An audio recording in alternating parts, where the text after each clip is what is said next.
ACS Devendra Singh बड़ी चतुराई से इस मामले को निकाल गए, यानी कि किसानों के साथ खेला हो गया। क्या ये वास्तव में किसानों की जीत है या किसानों की हार है? किस मंत्री ने उनको लाठीचार्ज के डायरेक्शन दी थी, या इसकी जांच हरियाणा से बाहर हो सकती थी? नील विज लागू करना चाहते थे, वही गुरनाम और उसकी टीम के माध्यम से लागू हो गया।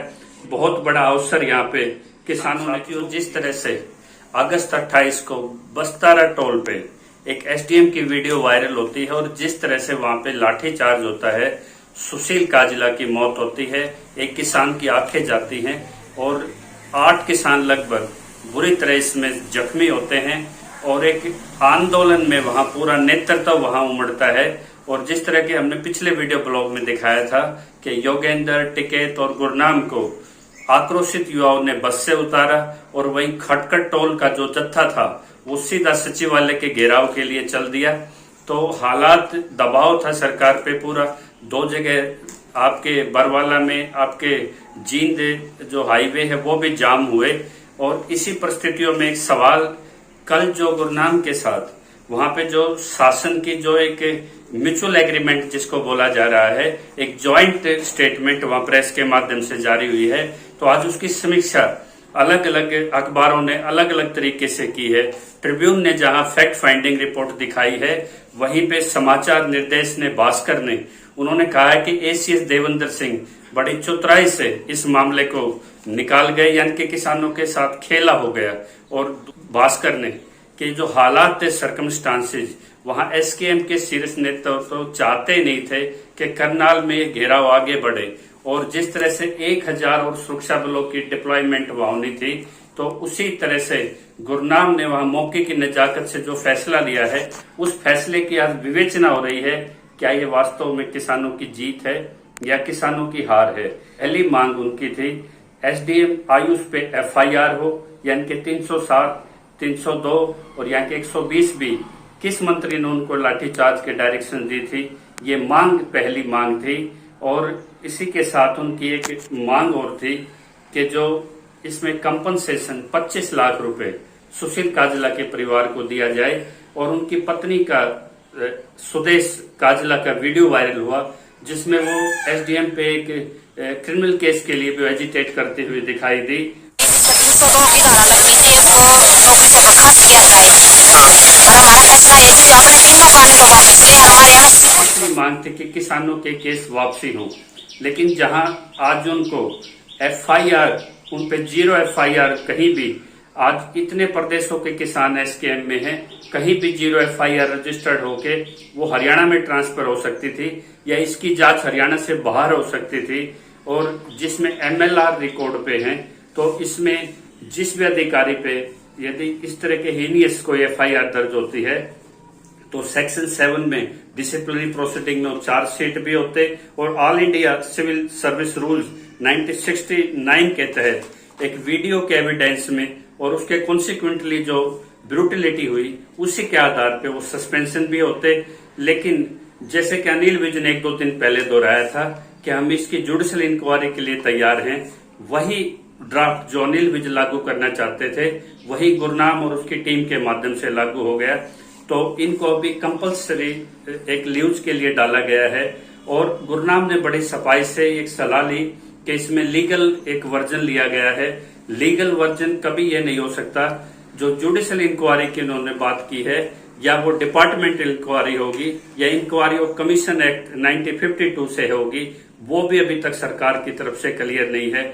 5 Punjab and Haryana high court के जो जजेस थे रिटायर्ड, जो उनके नाम सजेस्ट किए गए थे, ट्रिब्यूनल में सरकार के हवाला से उनको नकार दिया गया है सिरे से।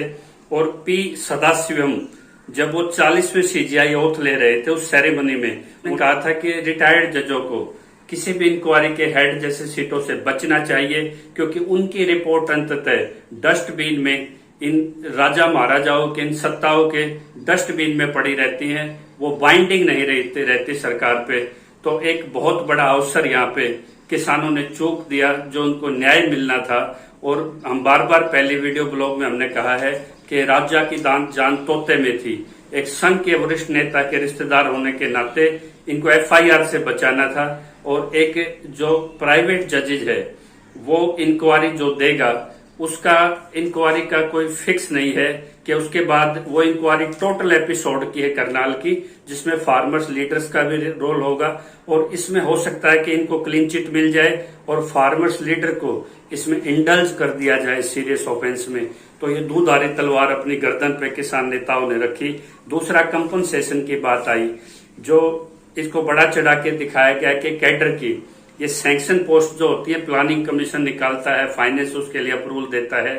डीसी रेट जैसी परमानेंट जॉब की उनकी रिक्वायरमेंट थी, लेकिन उनको डीसी रेट से उनको सेटिस्फाइड होना पड़ेगा। 25 लाख की जहां तक बात आती है वो क्लियर कर दिया उन्होंने कि जो रिटायर्ड जज की इंक्वायरी के बाद का कंक्लूजन है उसके बाद तय होगा कि उनको कंपनसेशन दिया ना जाए। एक समाचार पत्र ने यहां तक कहा कि उनकी पोस्टमार्टम रिपोर्ट नहीं थी, कोई उनकी एमएलआर रिपोर्ट रिकॉर्ड पे नहीं है, तो किस आधार पे सरकार उनको 25 लाख दे। यानी कि एक बहुत बड़ी जो मुफ्त राशि थी जो आंदोलन से मिलनी तय थी, एक सम्मान भी था उस परिवार की, इंडीड आवश्यकता थी, वो भी आज उस पर एम्बिग्यूटी है, कहीं भी क्लैरिटी नहीं है।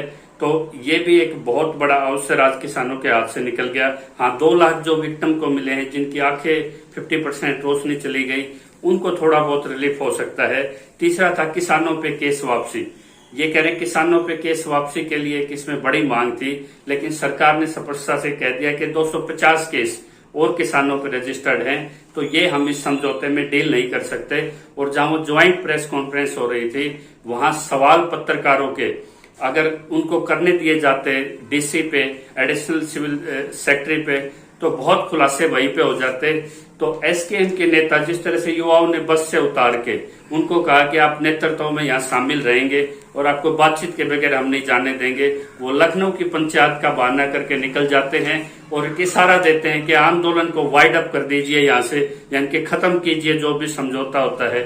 और ये किसानों के पक्ष में समझौता है या सरकार के पक्ष में? अनिल विज जो चिल्ला चिल्ला के कह रहे थे कि हम इसके जुडिशियल इंक्वायरी के लिए तैयार हैं, वही हुआ और वो रिटायर्ड जज पे शिफ्ट हो गई। यानी कि जो एफआईआर के बाद सारे काम होते जो आज उस आईएएस पे होते, और ये इंक्वायरी भी साथ में चल सकती थी यदि एफआईआर उस पर पहली मांग से किसान पीछे नहीं हटते तो वो एफआईआर भी होती और जुडिशियल इंक्वायरी भी होती। और तो इस तरह से तीनों जो ये शर्तें हैं ये आधी अधूरी, और इनमें जो क्लैरिटी हमने चाहिए वो तीनों बिंदुओं पे अभी तक स्पष्ट नहीं हो पाई है।